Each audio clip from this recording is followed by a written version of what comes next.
Okay children, now moving ahead, I would like to discuss first the Carnatic Wars, which were again a very important part of the British presence in India. Before British, we had the French East India Company also, which had settled in India and its headquarters were in Pondicherry.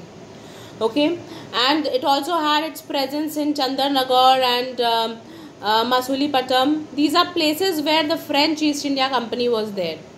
Now by the Carnatic Wars, since Bengal was such a province wherein all the European powers were interested, Bengal was a kind of a very, you can say, a paradise on earth. It was so fertile, full of spices, and all the things were available at lesser price to the Europeans. So all of them got attracted towards India.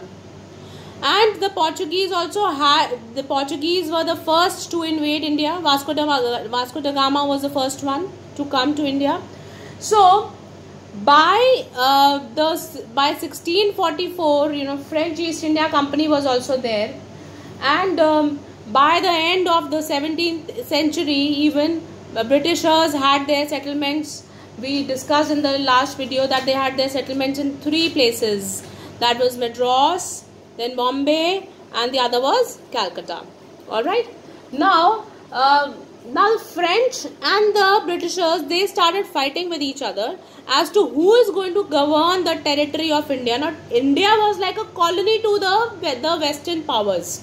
Okay, so the French and the Britishers, they started fighting with each other that who is going to take care of Indian territory. Okay, and in place of, during all this, they started fighting, and there were proper wars. They fought proper wars in which the French, they decided to take a back step and they decided to go from India. So the Carnatic Wars were the wars which were fought between the French and the British. Okay, so they are the wars which were, and why they were fought? Because they wanted to decide as to who is going to govern the territory of India. Then again, children, as we discussed in the last video, that Farrukh Shiar had given the duty-free rights to the Britishers so that they could trade and import and export goods without giving any tax. So for this, he issued a farman. Now farman was nothing but it was a document wherein he said that the Britishers, the East India Company, can trade with India free and without giving any tax. For this, he issued some passes. Like many of us, we make it a kind of a practice that when you have to go to the toilet, you carry a class pass with you. Okay, you take it from the monitor, and if somebody catches you in the way, you can say that, okay, I have a pass. Similarly, Farrukh Shiar also, he issued dastak or passes to the company officials.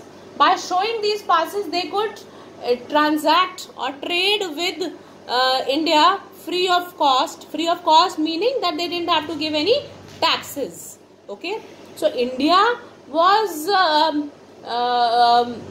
gaining through the way of taxes, and if the taxes would be not collected by the Indians, then we will be at a loss. Okay, so that was a kind of a thing which we suffered. Now coming on to, children, Battle of Plassey. As I told you that Bengal was considered as the paradise of earth, and many Europeans were attracted to it. And at that time, Bengal was taken care by Murshid Quli Khan. He was a very, very able governor, and he thought of expanding trade, and his most, you can say, his most able successor was Ali Vardi Khan. Now, Ali Vardi Khan was also focused on promoting trade with India. Okay, he also wanted that Indians should be known world over, and also should be gaining more and more in terms of money. Okay, but when Ali Vardi Khan died, then he was succeeded by Siraj-ud-Dawla.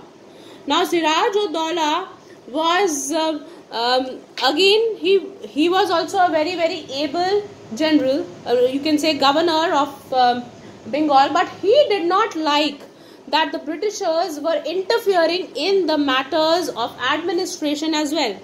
Now Britishers were gradually getting in the administrative part also. Apart from doing business, they also, because mainly their main aim was to gain control over India. Okay, so what they were doing in the guise of trading with India, they were also getting into the administrative matters of the rulers, and Siraj-ud-Dawla did not like it.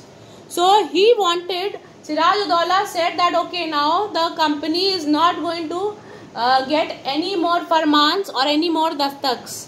He said that all the privileges which were given to the company are now taken back. Now the company also has to pay tax. So he declared this thing.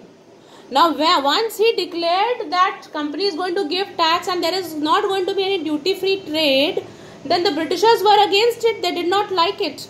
Why? Because they had to pay tax, which was again working on their, which was again suffering for their profitability.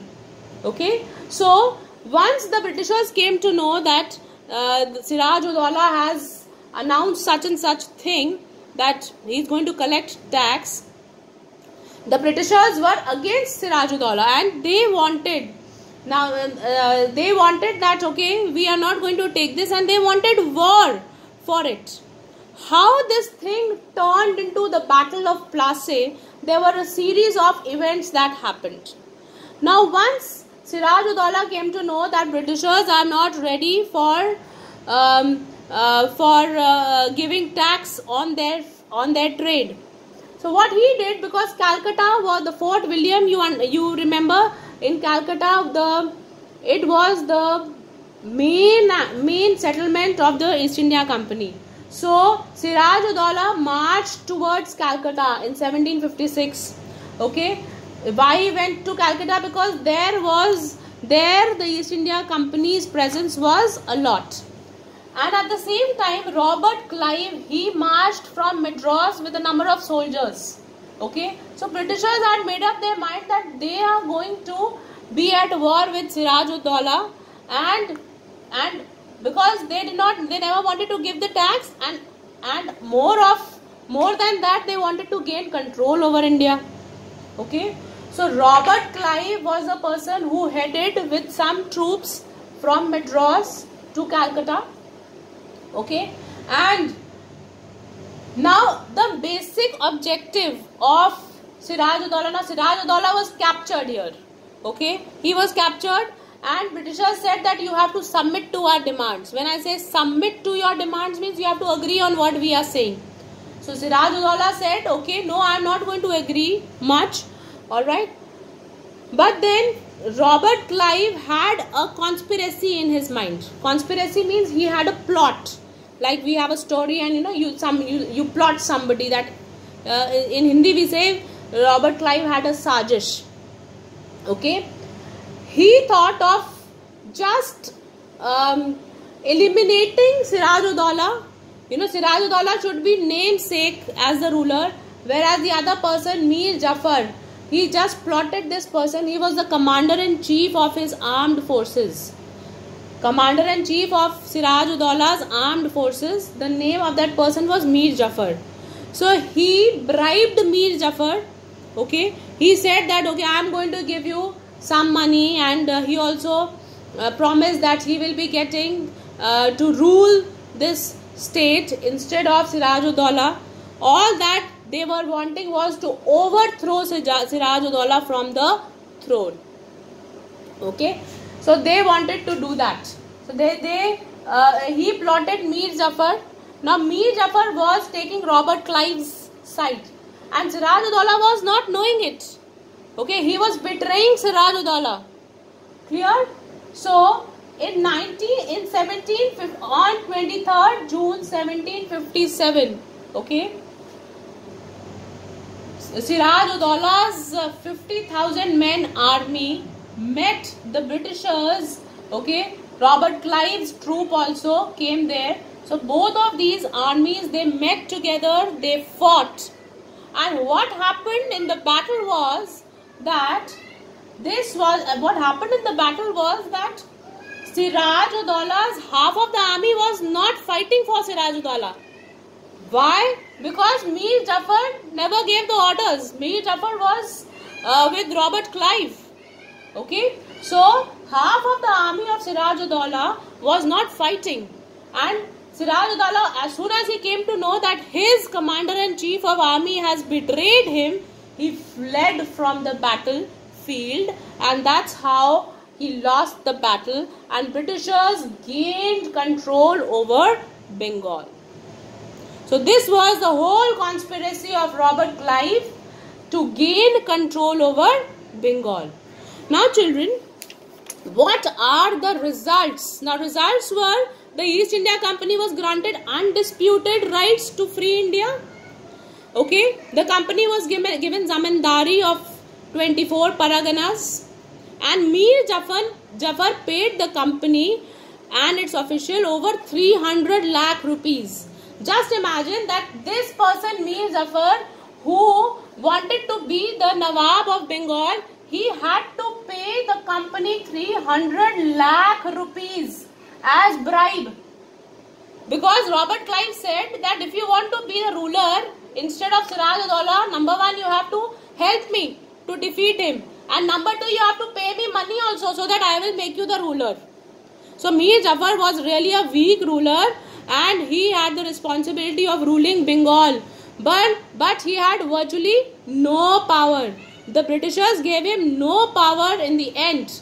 Okay, and Britishers used Mir Jafar. The Mir Jafar was not able to meet the demands of the British afterwards, and Mir Kazim was the new Nawab. He was the son-in-law of Mir Jafar. Okay, and he was made in charge. Again, he was also a puppet ruler. When I say a puppet ruler, means he was a ruler just for namesake. Okay, actual ruler was British. They were just making the rulers dance like puppets in their hands. Okay, importance of Battle of Plassey was that it was this Battle of Plassey which paved the rule for the Britishers to enter India. It was after this Battle of Plassey only that they gained control over Bengal, and gradually they spread their roots. Okay, it transformed the trading company into a political power. The East India Company, which had come for trading, now it had become an administrative or a political power in India. The Nawab of Bengal was reduced to a puppet in hands of the British, who became the virtual rulers of Bengal. Okay, and it also placed our India in the hands of British. So children, with this I finish with my video. I have covered chapter 7 till the Battle of Plassey, till the results and importance, that is page 66. Kindly go through your book, and you can take this video as your reference, and be ready with the doubts in the live class which we have on Saturday and Friday. Thank you.